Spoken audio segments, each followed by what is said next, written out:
Baik, saya mulai ya. Bismillahirrahmanirrahim. Assalamualaikum warahmatullahi wabarakatuh. Waalaikumsalam warahmatullahi wabarakatuh. Ya, sekarang kita masuk ke topik ya. Jadi saya lihat slide-nya ya. Jadi kali ini untuk pertemuan ini tadi saya sudah menyampaikan dengan tugas dan katakanlah gambaran kuliah dengan saya setelah UTS ini. Nah, ini saya akan menyampaikan topik pertama, dan hari ini saya akan menyampaikan tentang transfer panas dan pengeringan dalam pembuatan sediaan farmasi. Ya. Sebelum ke sana, mungkin beberapa yang lalu saya sampaikan ini adalah buku saya, ya. Dan sebenarnya saya juga ingin merevisi ini, tapi ya, belum, mudah-mudahan dalam waktu ini bisa. Dan materi ini untuk detailnya ada di buku ini. Ya, jadi ini dulu memang saya dengan Pak Saifullah Sulaiman, dosen UGM waktu jadi awal-awal farmasi Unsur kan kita menggunakan meminta bimbingan bantuan dari Fakultas Farmasi UGM. Jadi waktu itu tim pengampu mata kuliah ini teknologi dan farmasi adalah saya dan Pak Saifullah. Jadi ini adalah buku ajar atau bahan ajar kumpulan saya dengan Pak Saifullah. Saiful. Ya. Jadi materi ini ada di buku ini semua, dan ya ini ya Anda bisa ngecek nanti di ini, dan lumayan ini ya. Jadi kalau pengen dapat materi detail bisa membeli buku ini ya. Atau ya nggak tahu, kemarin penerbitnya sempat kontak saya katanya mau ngirim buku lagi, tapi belum tahu ya. Ya, jadi topiknya transfer panas dan pengeringan dalam pembuatan sediaan farmasi ya. Jadi nah saya ya slide-nya sekali lagi saya ini kan blending antara Indonesia dengan Inggris ya, yang dia dibuat yang mana enaknya gitu. Jadi ini pendahuluan. Jadi seperti udah diunikan ini, mungkin dari saya mengalami titik bahwa mata kuliah ini terkait dengan all of semua yang terkait dengan teknologi sediaan farmasi. Jadi teknologi itu iya apa teknologi teknos ilmu tentang teknik, ilmu tentang cara sediaan farmasi yang terkait cara-cara dengan pembuatan sediaan farmasi ya. Kalau ini ada teknologi farmasi, ilmu tentang cara-cara yang terkait dengan farmasi ya. Kalau ini pharmaceutical teknologi farmasi. Kalau ini mata kuliah ini teknologi farmasi, pharmaceutical dosage form teknologi ya. Ini hal yang terkait dengan pembuatan ya, manufacturing ya, karena kalau hanya sekedar pembuatan nanti ada di farmaset ya, bagaimana kita mengurus meracik ya. Di sini adalah proses scale up-nya, proses bagaimana produk itu sediaan farmasi ya itu dibuat dalam jumlah massal, jumlah banyak ya. Mungkin sebelum UTS itu kita menyampaikan bagaimana memformulasikan, bagaimana mendesain, bagaimana mengotomasi ya. Nah ini transfer panas dan pengeringan dalam buat farmasi adalah proses-proses yang terlibat, yang involve, yang berperan di dalam tadi teknologi pembuatan tadi ya. Jadi ketika kita membuat dalam proses massal ya, proses ini selalu ada ya. Yang tidak massal saja juga proses ini juga ada ya, apalagi dengan massal, dan ini sangat berpengaruh ya, atau sangat menentukan dengan produk akhir dari sediaan farmasi yang kita buat. Nah, jadi dalam skala kecil ataupun skala besar industri selalu melibatkan transfer panas. Transfer panas di sini kalau dulu SMA ya kalor tuh ya, jadi transfer panas, ada proses pemindahan panas ya. Contoh ya. Pada pembuatan tablet ya, pembuatan tablet itu dikenal umumnya ada 3 ya, granulasi basah, granulasi kering, tempat langsung ya. Contohnya dalam metode granulasi basah, jadi sebelum dibuat tablet, massa tadi zat aktif, eksipien, bahan tambahan itu umumnya dibuat dalam bentuk granul Jadi dia dari serbuk itu disatukan, diikatkan dalam bentuk granul, ya.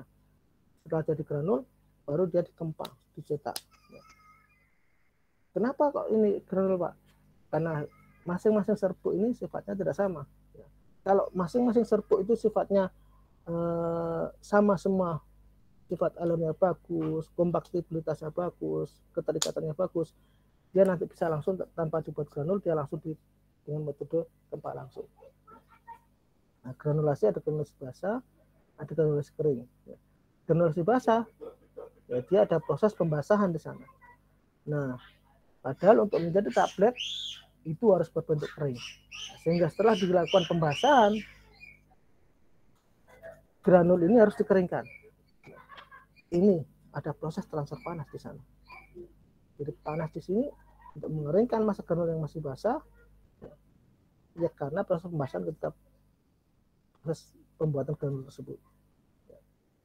Ya.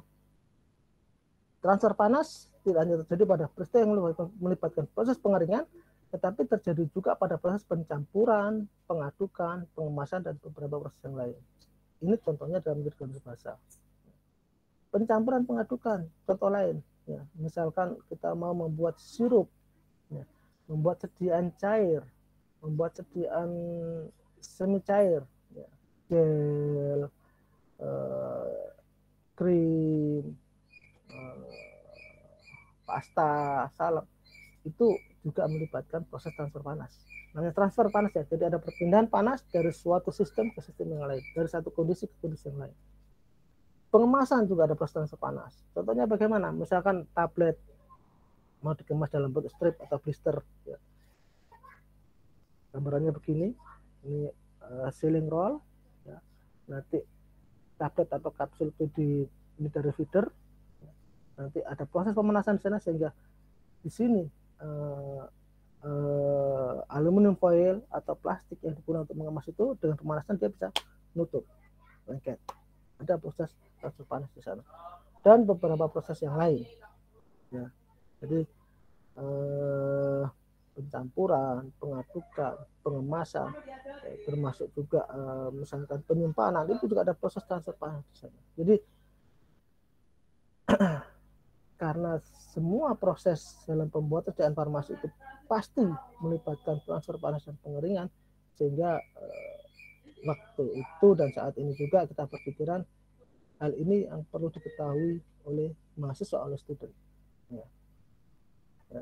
Karena ini buat motivasi Anda, ya, dan ini selalu saya indikan ke mahasiswa saya, ya.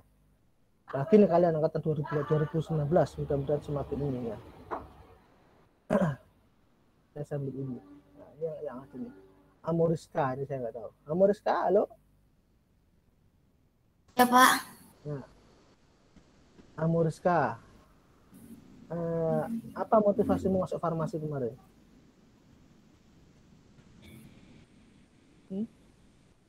Ikut orang tua, Pak, itu. Iya, disaranin orang tua. Orang tua, ya. Kenapa orang tua menyarankan masuk farmasi? Soalnya katanya potensi lapangan pekerjaannya katanya banyak gitu, Pak. Banyak. Terus kamu kan berarti udah 4 semester. Menurut Amoriska bagaimana? Masih banyak atau bagaimana? Banyak sih, Pak, cuman kasihan gitu, belum terjamin. Kasihan belum terjamin, kata siapa? Iya. Katanya ya kalau dari kajian-kajian gitu, Pak. Kajian apa? Kajian di HIMA. Oh, ya. Ya, nanti kamu harus mencari lingkungan yang membuat kamu yakin bahwa lapangan pekerjaan farmasi itu masih banyak sesuai dengan ini awalmu. Iya. Adelia, ya.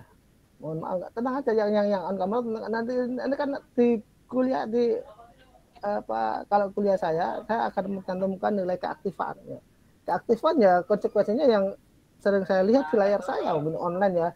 Jadi Kalau yang nggak kelihatan ya paling nanti keaktifannya rata-rata ya. Kalau misalkan yang sering saya lihat ini ya karena dia membersamai saya ya, dan saya ajak komunikasi kan akan saya ingat nanti mulai keaktifannya sangat besar, kemungkinan akan lebih tinggi dibandingkan dengan yang tidak kelihatan. Adelia, tadi Amoriska katanya ini orang tua. Kalau Adelia? Sama, Pak. Orang tua juga. Waduh. Iya.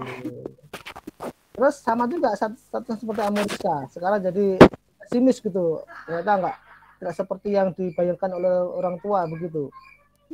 Iya, agak sih, Pak. Aduh, ini makanya ini proses yang nggak bener nih. Ya. Makanya gini, saya termasuk yang jadi kalau rapat dosen ya kan ya. Ini ada anak. Saya tadi saya lihat Atika Putri, itu himannya di sini. Ya. Harus semangat. Ya, harus semangat kalian, harus semangat ya bahwa saya nggak tahu kalau dan seperti 2018 ya, waktu saya masih di Belanda gitu kan ya.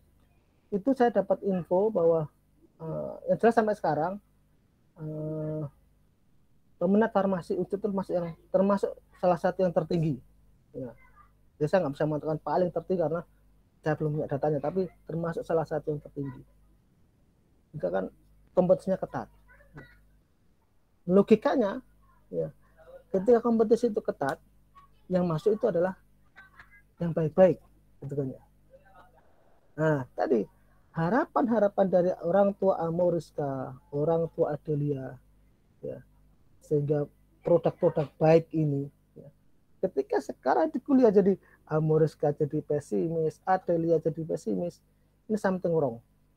Nah ini Atika Putri, tugasmu ini sebagai kepala negara Pak Masa Farmasi, tugasmu adalah membangkitkan supaya teman-temanmu dan kamu juga sebagai pemimpin jangan membuat rasa pesimisme di kalangan mahasiswa itu. Ya. Ya. Halo, ya harus ini ya. Kayaknya saya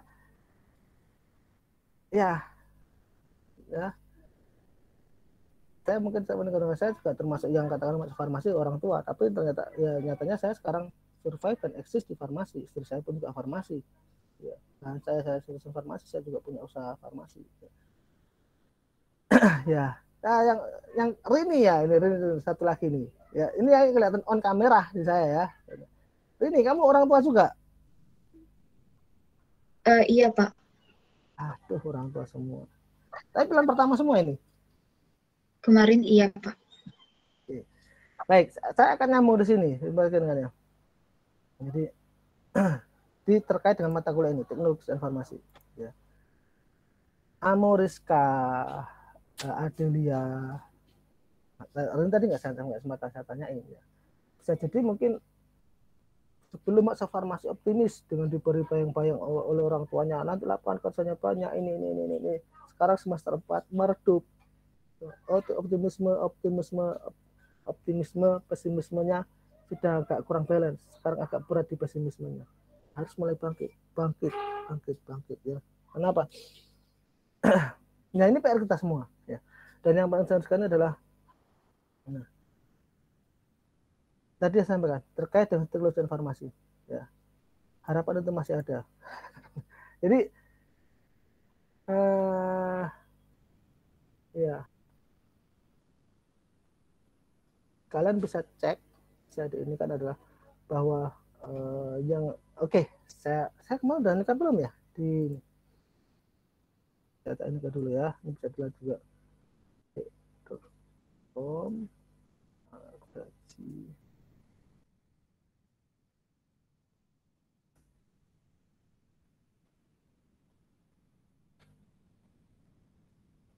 Ikutan ya. Halo? Iya, terlihat, Pak. Ini biar kalian agak sedikit pesimismenya ini entahnya kapan, tapi ya ini buat mirror, buat cermin dan buat motivasi ya.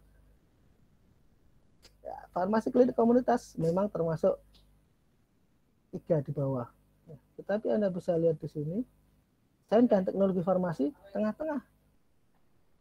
Ya. Jadi di ITB itu farmasinya ada 2 prodi kan, dan sampai sekarang satu-satunya prodi satu-satunya fakultas farmasi atau sekolah farmasi yang mempunyai 2 prodi itu sependek yang saya ketahui hanya ITB. Jadi dia punya program Sains dan Teknologi Farmasi. Nah, tengah-tengah ini kan, tengah-tengah. Tak kalah dia dengan teknik pengolahan sumber daya air, rekayasa kehutanan, FKK di bawah. Jadi apa di sini? Jadi harapan itu ada di industri farmasi. Ya. Ya. Jadi saya selalu memberikan motivasi kepada supaya kalian ada pride, ada kebanggaan, dan ada motivasi bahwa dari sekian lapangan pekerjaan farmasi saat ini yang masih bisa dibanggakan adalah industri farmasi. Anda lihat fakta ini tadi kan, ya. Dan dari kebanggaan pun ini juga ya. Jadi ya mohon maaf kalau misalkan katakan di apotek, di rumah sakit kita masih dalam bayang-bayang profesi kesehatan yang lain. Tapi di industri farmasi Anda nanti ada di CPOB saya juga bahwa untuk posisi penanggung jawab produksi, penanggung jawab QC dan penanggung jawab QA itu oleh regulasi, oleh peraturan PP kefarmasian ya, tentang pelayanan tentang kefarmasian itu harus seorang apoteker. Jadi penanggung jawab produksi, penanggung jawab QC dan penanggung jawab QA itu harus seorang apoteker. Dan ini harus kita jaga. Jangan sampai nanti ini juga dilikuidasi sehingga farmasi itu benar-benar ya, host profession, jangan sampai.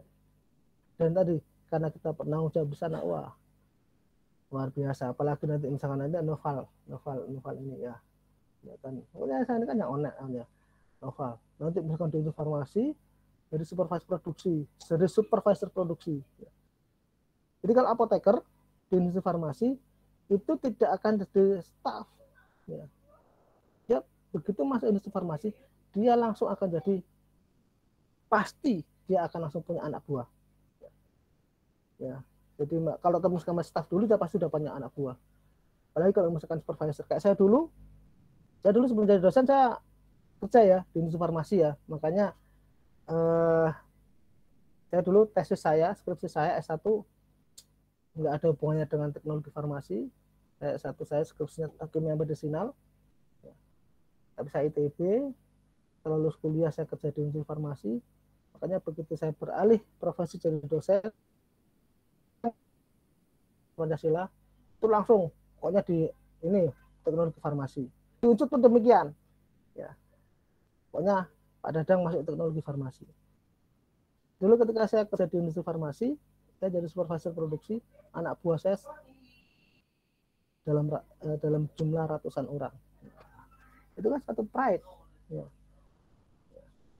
Jadi Anda punya anak buah sekian banyak, dan Anda harus bisa memanage sekian ini, dan luar biasa. Nah, ini nyambung ke sini, motivasi saya tadi itu, menyambung ke kuliah ini. Jadi ini adalah hal-hal yang ya untuk membekali kalian supaya kalian punya pengetahuan, punya knowledge, punya kepercayaan diri ketika nanti Anda bekerja di industri farmasi.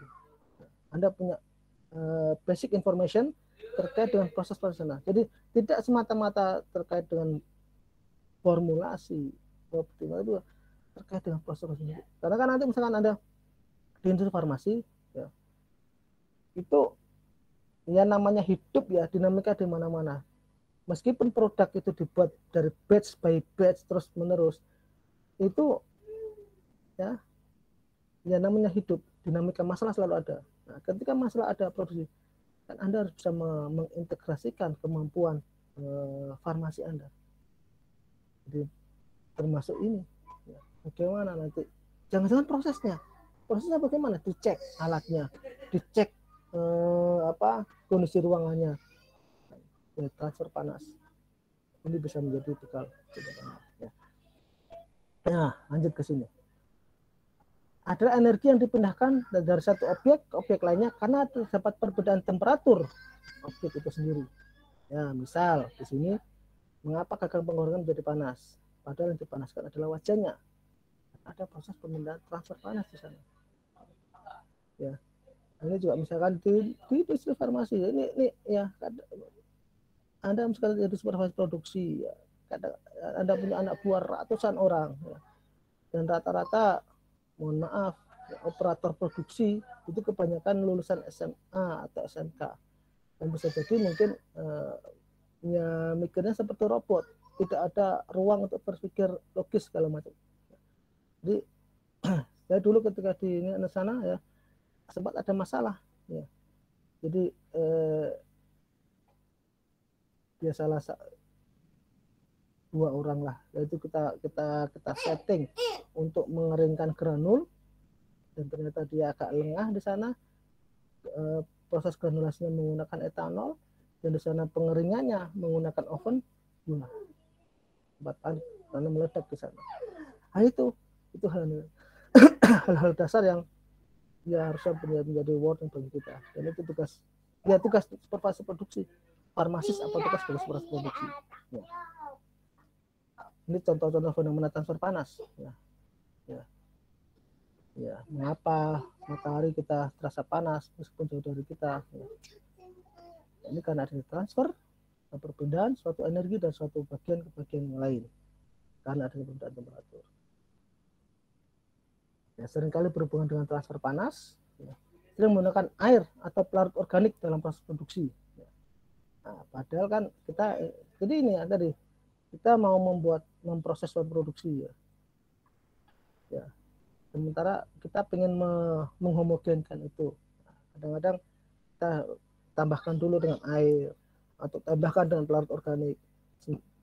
Nah, air atau pelarut organik adalah komponen-komponen tujuannya ditaruh di sana adalah untuk menghomogenkan ini, merekatkan, mengikat ya. Tapi sebenarnya dalam produk akhirnya kita tidak menghendaki air atau pelarut organik ini, terlebih pelarut organik yang sangat toksik ya. Dulu ketika saya di pabrik itu 2003-2005, seingat saya sekitar tahun 2004 ya. Waktu itu sudah ada himbauan dari WHO waktu itu bahwa harapannya pabrik-pabrik farmasi mulai meninggalkan yang namanya pelarut organik karena ini sangat toksik dan sangat berbahaya. Ya.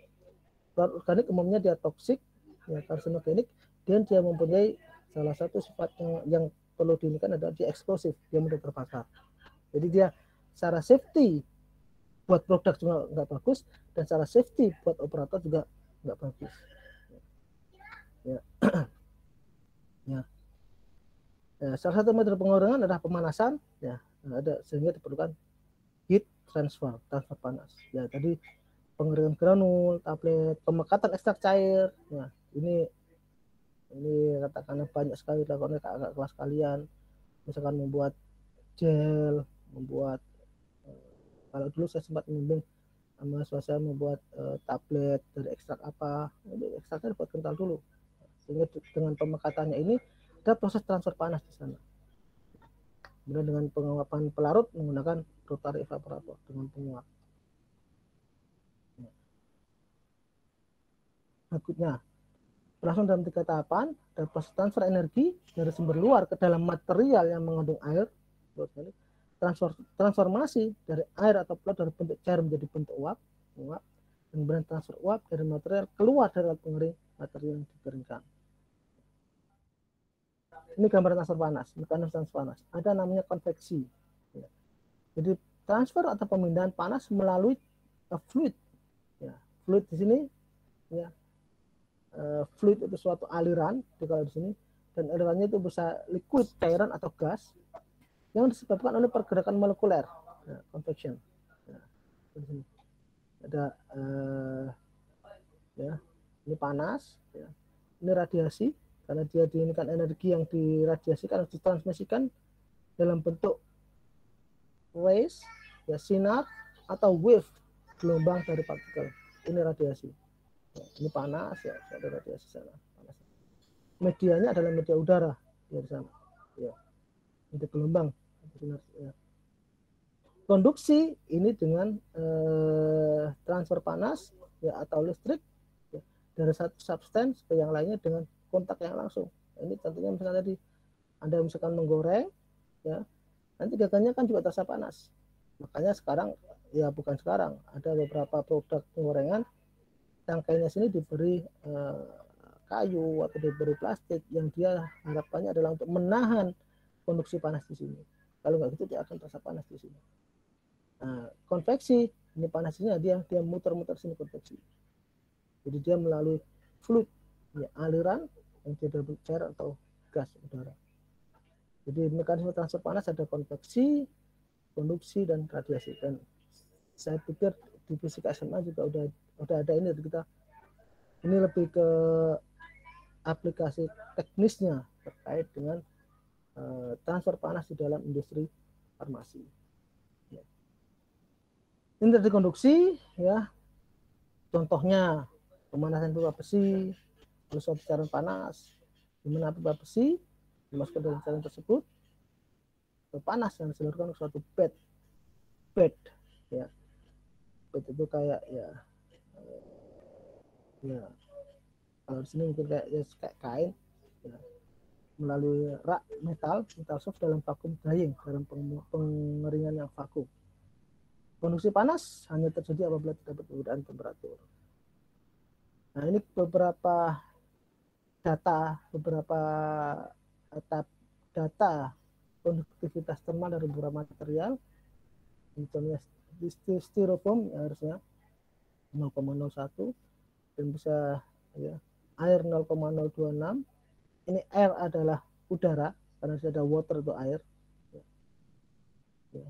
Wool,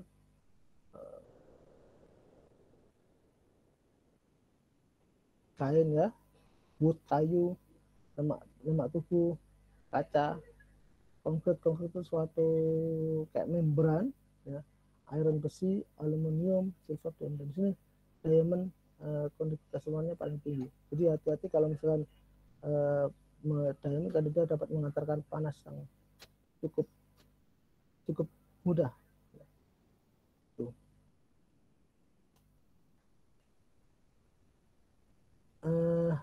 Berikutnya konveksi. Dari konveksi sudah ya, jadi bahasa Latin, dan bulk ruahan, pergerakan ruahan dari energi termal dalam suatu aliran fluid. Ya. Tadi sudah.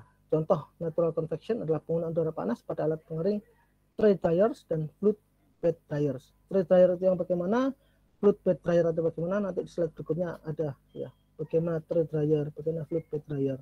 Ya. Nah, transfer panas yang menggunakan dalam satu proses dan dia ada mekanisme konduksi dan konveksi, itu contohnya adalah transfer panas pada water bath kecawan. Ya, jadi saya nggak tahu kalian sudah sempat praktikum pemekatan ekstrak atau kayaknya pembuatan krim di farmasetika atau pembuatan supo ada proses ini. Ya. Jadi biasanya dia misalkan semi solid itu ada proses pelelehan tersebut dulu terhadap basis.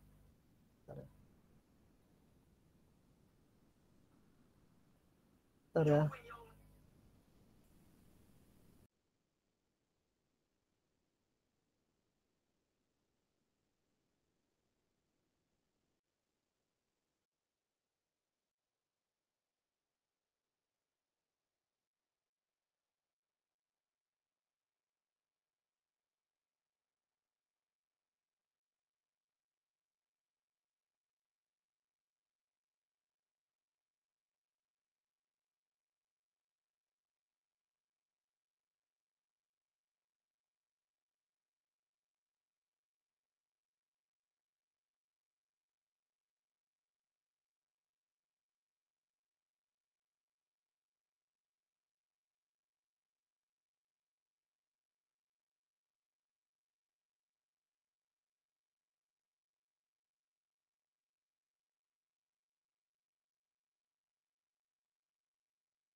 Halo, lanjut.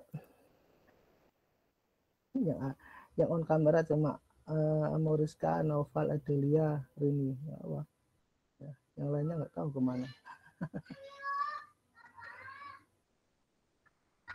Bisa dilanjutkan? Bisa, Pak. Ya.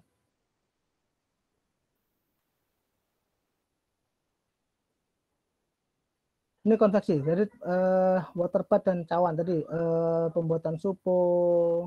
Ini konteksnya transfer panas ya. Pembuatan supo, salep, gel yang semi solid. Dia ada proses pelelehan basis di sana, basis ya. Jadi ini proses pelelehannya itu dia mekanisme transfer panasnya dia kombinasi dari konduksi dan konveksi. Radiasi tadi ya, jadi melalui satu ruang kosong empty space, contohnya di infrared dan in microwave drying, pengeringan menggunakan microwave. Jadi dia menggunakan gelombang dan X-ray atau sinar. Ya. Transfer panas dari matahari ke permukaan bumi. Nah, efek tekanan, ya, efek tekanan ini juga perlu diinikan. Ya, Anda nanti sebagai calon farmasi harus juga mengetahui ini konsep dasar. Ya, kenapa demikian? Kalau Anda ingat, ya, jadi pada kondisi tekanan di suatu ruangan, ya, suatu sistem, pada tekanan 760 mm Hg atau 1 atm, itu air itu akan mendidih pada suhu 100 derajat Celcius. Tetapi ketika tekanan itu diturunkan menjadi 700 mm Hg, maka air akan mendidih, turun dia titik didihnya. Demikian sebaliknya, bila tekanan dinaikkan, maka air akan mendidih pada temperaturnya juga akan naik. Fenomena ini diaplikasikan pada proses sterilisasi. Ya. Kalau Anda ikut kuliah sterilisasi, SDN steril, salah satu cara sterilisasi adalah dengan menggunakan metode uap basah, tekanan uap basah, autoclave, dan dia pada temperatur 121 derajat Celcius, karena dia tekanannya tinggi. Ya. Jadi dengan autoclave, tekanan tinggi uap basah itu ya salah satu metode sterilisasi yang paling recommended di sana, karena di sana dia menggabungkan faktor temperatur dan juga faktor tekanan. Ya, dengan tekanan tinggi, temperatur tinggi, itu dia juga dapat menghancurkan spora-spora, menghancurkan bagian-bagian yang tidak bisa hanya dihancurkan atau dimatikan dengan temperatur yang tinggi. Kemudian pengeringan, ya, transfer panas tadi sudah dengan fenomena-fenomenanya, dengan mekanismenya. Sekarang pengeringan, ya. Jadi pengeringan ini, ya, itu apa? Itu adalah pemisahan sejumlah kecil air atau zat cair, ya, dari suatu bahan hingga mengurangi kandungan atau sisa cairan dalam zat padat itu sampai suatu nilai yang dikehendaki. Ya, karena kenapa ada kata-kata nilai yang dikehendaki? Kita ini bisa bicara dari sains dan bicara dari farmasi, ya, dalam konteks kefarmasian itu farmasi itu nilai-nilai optimum, ya, tidak yang maksimum atau minimum, ya, karena yang maksimum belum tentu yang terbaik, minimum juga belum tentu yang terbaik, tapi yang optimum itu yang terbaik, ya. Jadi makanya harus ada kata-kata sampai suatu nilai yang dikehendaki. Contohnya, ya, ketika kita membuat tablet, membuat granul, itu nanti di dalam IPC-nya, in process control-nya, nanti ada ketentuan kadar airnya sekian persen, ya. Dan itu tidak sama antar granul, ya, karena ada yang bahan yang kandungan airnya terlalu tinggi, itu nanti akan menyebabkan tumbuhnya mikroorganisme. Tapi kalau kadarnya terlalu rendah nanti menjadi rapuh. Jadi ada nilai kadar air yang optimum di sana. Dan untuk mendapatkan nilai kadar air yang optimum, nilai yang dikehendaki, itu prosesnya adalah melalui pengeringan. Ya. Nah, tergantung pada tingkat kekeringannya. Ya. Jadi pengeringan itu menghilangkan zat cair yang volatile, yang mudah menguap, yang terkandung dalam solid, padatan yang non volatile dengan pemanasan. Jadi dia pengeringan itu ya advance, ya, kelanjutan dari penguapan. Ya. Jadi ada, ya, kalau penguapan saja prosesnya akan butuh waktu lama. Dengan pendekatan pengeringan ya. Dengan adanya tambahan pemanasan di sana, nanti ada prosesnya akan lebih cepat daripada sekedar penguapan biasa. Ya. Ya. Di dalam teknologi formulasi atau teknologi formulasi farmasi atau farmasi, zat padat yang akan dikeringkan biasanya terbentuk dalam bentuk serbuk atau granul. Contohnya pengeringan bahan baku, proses pencampuran, granulasi basah, pembuatan tablet salut gula, pembuatan preparat bahan baku seperti spray dried laktosa, spray dried lactose, jadi laktosa yang semprot kering, aluminium hidroksida kering, ekstrak kering, dan lain sebagainya. Proses-proses ini melibatkan proses pengeringan. Pengeringan bahan baku jelas sekali, ya.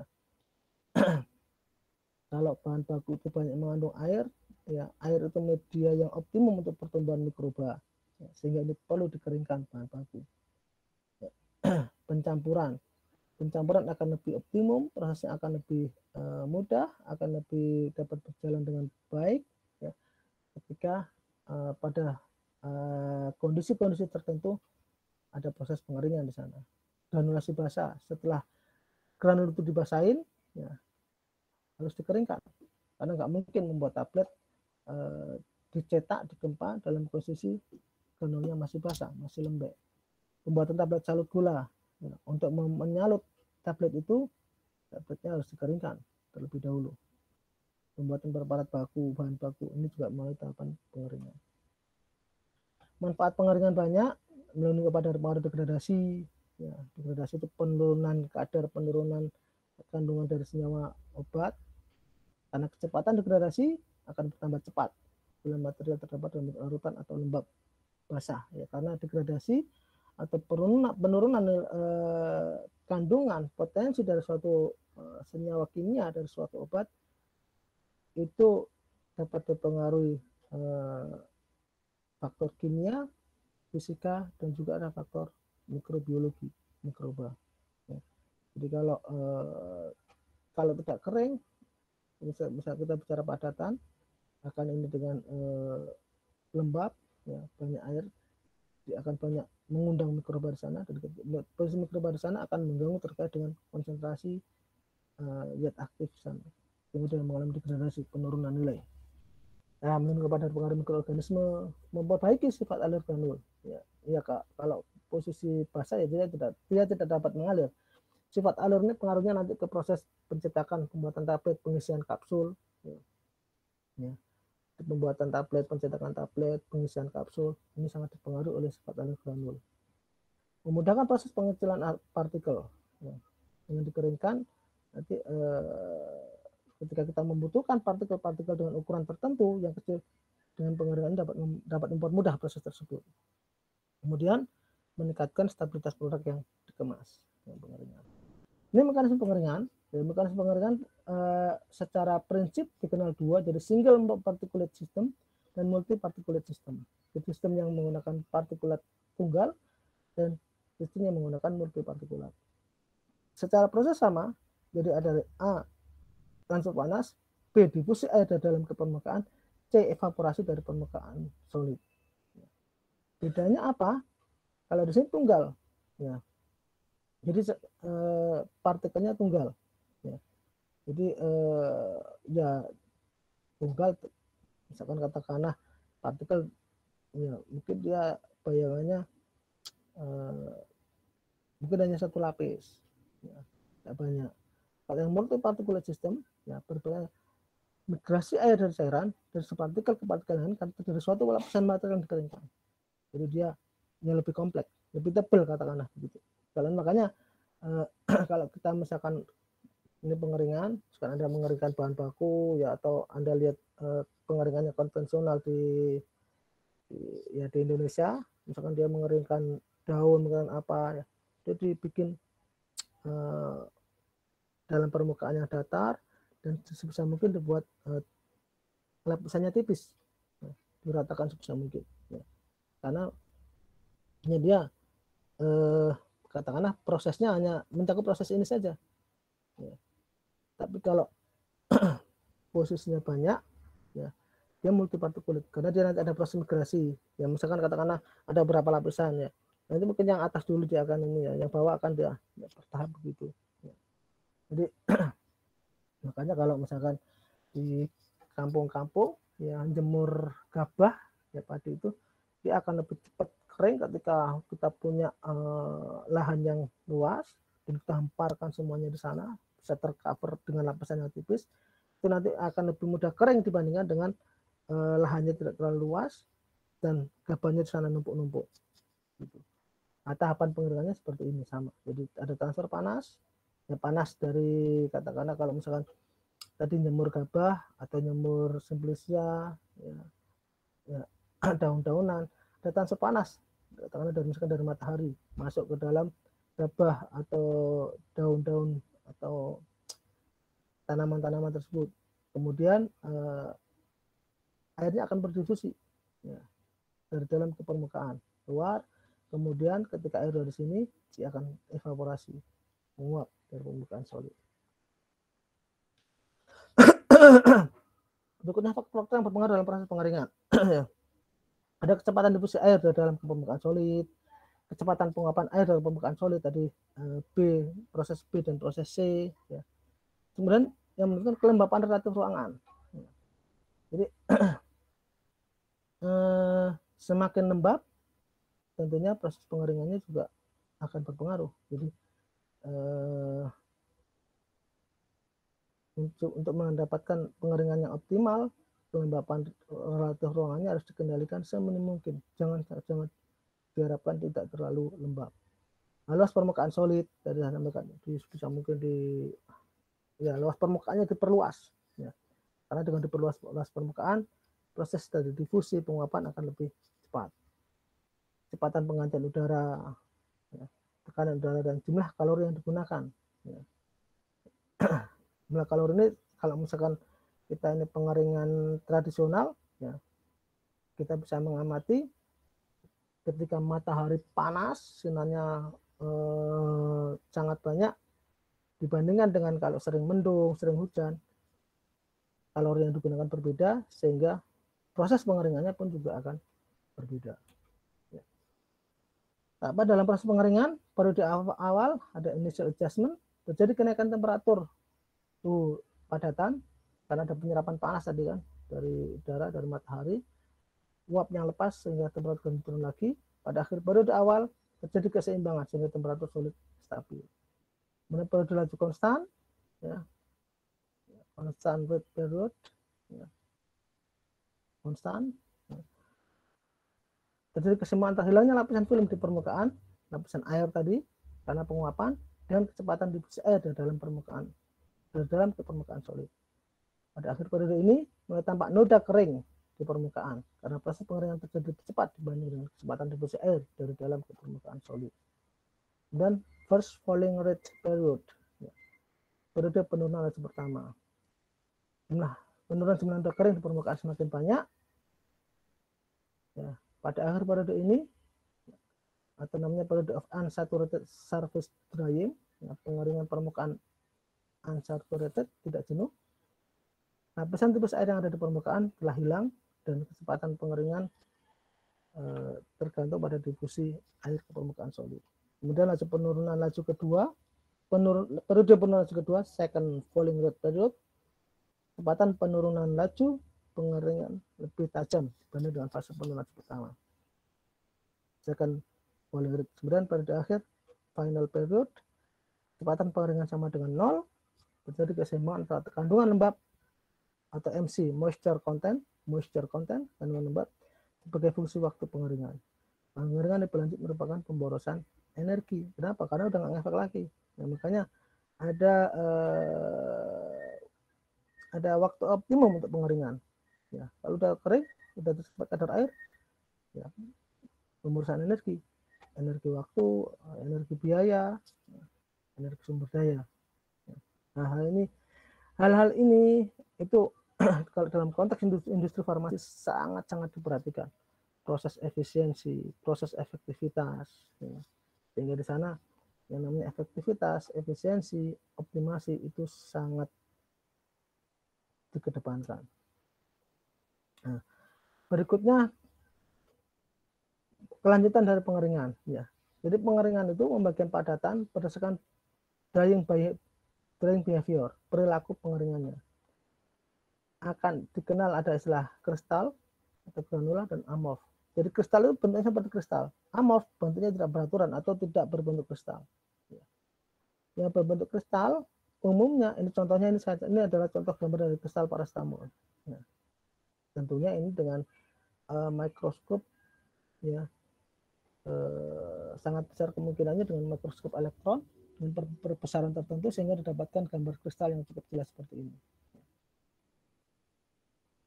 Gambarannya perilakunya air mudah menguap karena hambatan kecil berupa gaya gravitasi dan gaya kapiler. Mempunyai periode kedua panjang dibanding periode lain. Periode ketiganya pendek. Periode kedua ketiga ini. Ya. Keduanya laju konstan dan laju pertama ketiganya. Pada umumnya merupakan zat anorganik, contoh kalsium sulfat dan magnesium oksida. Yang amorf, air sukar berdifusi karena ada hambatan konfigurasi molekul.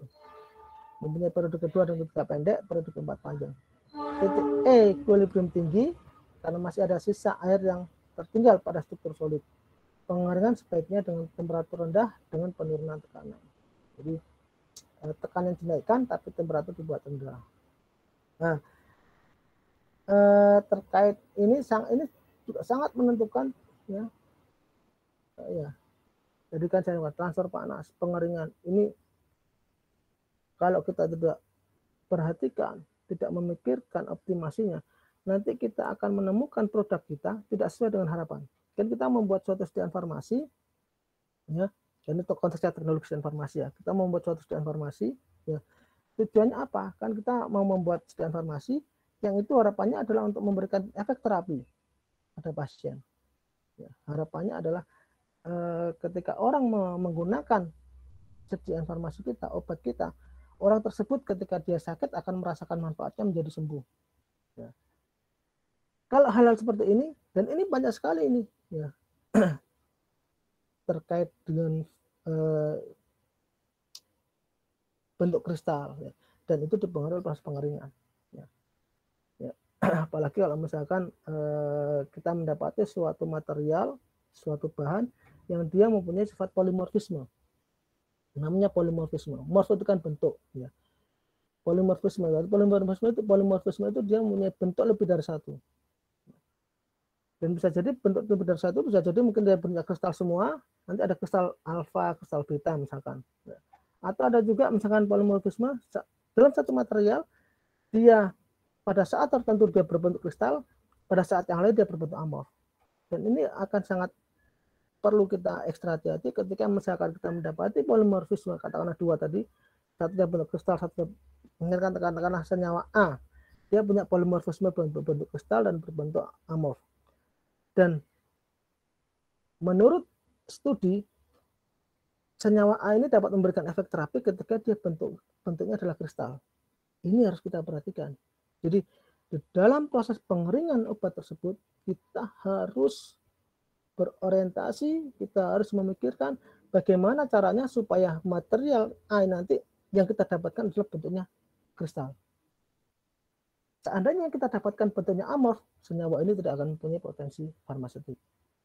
Nah, ini proses pengeringan, betapa pengaruhnya cukup besar, ya, terkait dengan efektivitas sediaan farmasi bahan tersebut di dalam tubuh pasien, dalam tubuh kita.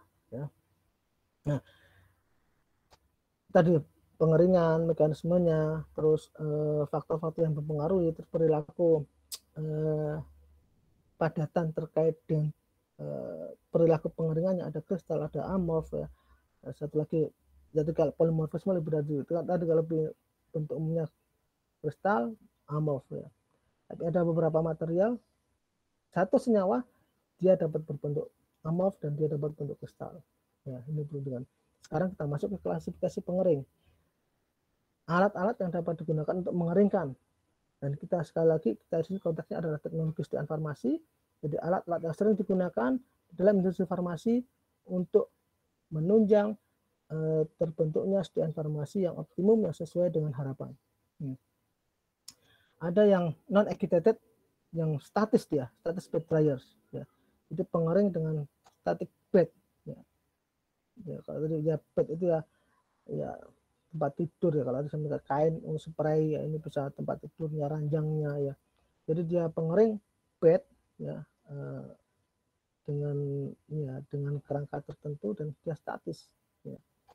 Ada bed types, ada tray and truck dryers, vacuum self dryers, ada freeze dryer. Jadi ini tidak ada proses agitasi, jadi dia statis ya. Ada continuous types, ada tunnel dryers, belt dryers ya, dengan belt, sabuk, Western dryers dan drum dryers. Kemudian ada yang agitated ya, dengan ada proses agitasi di sana ya. Ada batch types, vacuum tumble dryers, pen dryers, continuous types, ada rotary dryers, turbo tray dryers, ya, vibrating conveyor dryers, tower and cascade dryers, Q conveyor dryers, ada fluid bed dryers, ada vertical dryers, ada horizontal vibrating conveyor dryers, ada pneumatic. Ya. Mana yang lebih baik, Pak? Ya, ketika kita mau mengeringkan suatu senyawa, kita harus lihat tadi, kita farmasi, kita tujuannya adalah untuk terapi ya. Jadi parameternya adalah dari sifat dari zat aktif tersebut ya. Jadi kalau misalkan zat aktifnya itu misalkan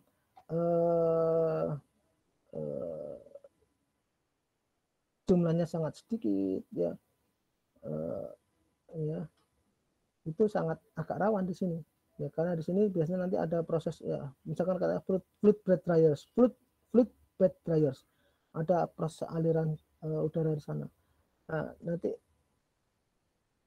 kalau jumlah zat aktifnya itu sedikit, nanti kalau di sini nanti dikhawatirkan akan banyak hilang. Jadi kalau misalkan jumlahnya sedikit, cukup disarankan dengan metode yang statis ya, ya karena ada sisi kecepatan akan lebih cepat ini keringnya dibandingkan dengan ini, karena di sini ada proses agitasi ya. Jadi selain ada proses pemanasan, dia juga ada tahap agitasi, dia ada proses mekanik untuk mendapatkan mempercepat terjadinya pengeringan, penguapan ya. Ini tray dryer ya, dia stagnan di sini ya. Jadi gambarannya di sini tray dryer ada tray ya, tray pengering. Jadi nanti bahan yang akan kita keringkan dimasukkan ke dalam tray ini ya. Gambarannya ini, udara panas disirkulasikan pada kecepatan 7-15 feet per detik. Nggak bisa lebih cepat, Pak, enggak ya. Jadi gini, kita lihat sifat zat aktifnya ya.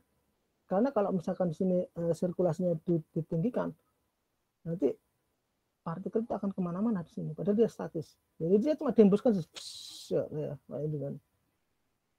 Di antara piringan dengan bantuan kipas C ini ada di sini, dan motor D, motornya di sini.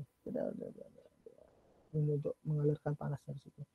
Sekat G membagi udara, tersebut secara seragam di atas susun talam tadi. Sebelum udara basah diventilasikan keluar melalui talang pembuang B, sini. Nah, keluarkan ini untuk mengeluarkan udaranya. Ya. Dan udara segar masuk melalui pemasuk A. Masuk A-nya ini, masuk. Rak itu di sini di atas roda truk I, sehingga pada akhir siklus pengeringan truk dapat ditarik keluar dari ruang pengering dan dibawa ke bagian akhir untuk offloading bahan yang selesai dikeringkan. Jadi gambarannya ini ada rodanya ya, ini tray rak ya, bahan yang akan kita keringkan masukkan sini, masukkan di rak ini, terus setelah ditempatkan semua di sana, roda atau trolley kita masukkan ke ruang pengeringan ini ya, disusun seperti ini ya, ada sekat G-nya ya, ada anginnya pada periode tertentu reset ya, ada udara keluarnya, ada udara masuk ya, kering, nah kering, tutup, keluarin, diambil lagi. Offloading itu di barang itu dikeluarkan ya, dikembalikan untuk ke proses berikutnya. Fluid bed dryer ya, ini banyak sekali gunakan informasi karena memang prosesnya lebih cepat dibandingkan dengan kata statis ya. Kita lihat di sini ya. Pada mau tampil dengan metode granulasi basah. Granulasi basah dengan hanya menggunakan yang statis ini agak ini, karena tadi ya mekanisme pengeringan tadi ada ABC tadi, Dan kalau di sini kan dia cuma satu permukaan, jadi cukup lama. Nah, kalau di sini itu ada agitasi, jadi diputar-putar terus. Contohnya di sini ya, ini blowernya dikeluarin, airflow lines. Jadi granul dimasukkan di sini, terus kemudian di sini ada airflow lines, ada aliran udara di sini. Jadi di sini nanti dinaik turunkan, dia ada ujuk T out, udara keluar, Q loss, panas yang hilang, massa udara blower keluarin, ya. Ini ya panas masukkan sini, terus ini naik turun sini, ya. Ini terkait dengan panas yang masuk. Dia di sini fluid bed dryer. Jadi di sana kain masukkan situ, di situ granul dimasukkan di sini, dan set diklek, karena dia bisa naik turun, tarik, ya. Diberi apa, udara set, terus dia naik turun, bluk bluk bluk bluk bluk bluk bluk bluk bluk bluk. Kemudian pada berat tertentu dia akan keluar, udaranya akan dikeluarin, dan masuk lagi, bluk bluk bluk bluk bluk bluk bluk, keluar lagi. Tipe kontinu, tipe diskontinu. Kalau tipe diskontinu dia ya otomatis dia akan siklus sendiri. Kalau tipe diskontinu ya manual. Set, nah nanti nyalain lagi. Ya, umumnya kalau di industri farmasi sekarang ya banyak kan tipe kontinu. Ya. Spray dryer. Spray dryer ini merupakan proses pengeringan dengan cara memaparkan partikel cairan droplet pada semburan gas panas dengan suhu lebih tinggi dari suhu droplet. Ya. Ya. Ekonomis karena langsung menghasilkan dari larutan yang mengurangi langkah-langkah seperti kristalisasi, presipitasi, pengeringan, dan pengurangan ukuran partikel. Perusakan produk karena panas umumnya yang terjadi karena pemaparan material dengan panas terjadi dalam waktu singkat. Spray drying dapat digunakan untuk material yang sensitif terhadap panas. Jadi dia panasnya tidak terlalu tinggi. Ini contoh spray drying di industri ya. Ini juga contoh lain dari spray dryer yang penting untuk mendehidrasikan bahan pangan cair seperti susu dan kopi, dan juga digunakan secara ekstensif dalam industri farmasi kimia. Jadi dengan hembusan panas, ya, nanti ya kayak susu, kopi, bubuk, ya, itu dia dikeringkannya dengan spray dryer. Jadi dia dihembuskan sana, nanti cairannya akan keluar, dan sini yang tersisa adalah tinggal bubuknya saja. Mana suatu larut atau selari dikeringkan secara cepat menjadi suatu bentuk partikel dengan cara mengatomisasi cairan dalam suatu bejana pemanas. Jumlah eksipien yang digunakan untuk gempa langsung dapat dibuat ya, dengan proses spray drying.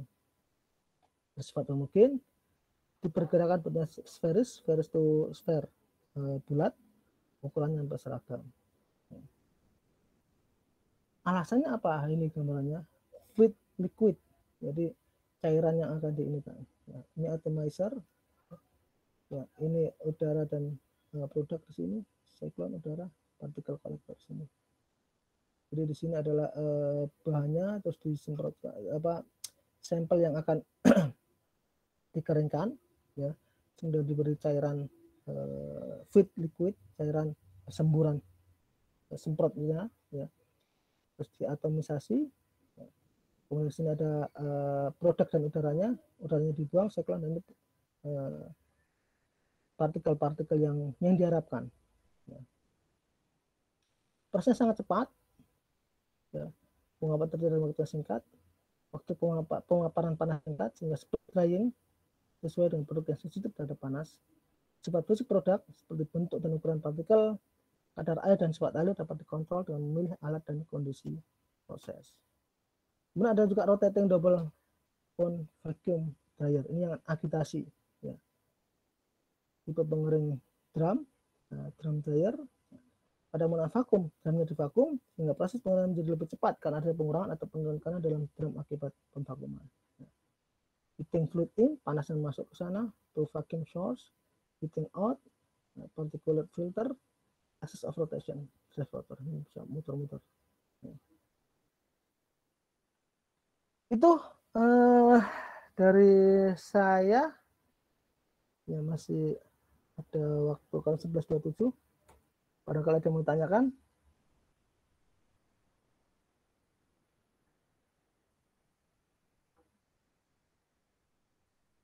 Halo?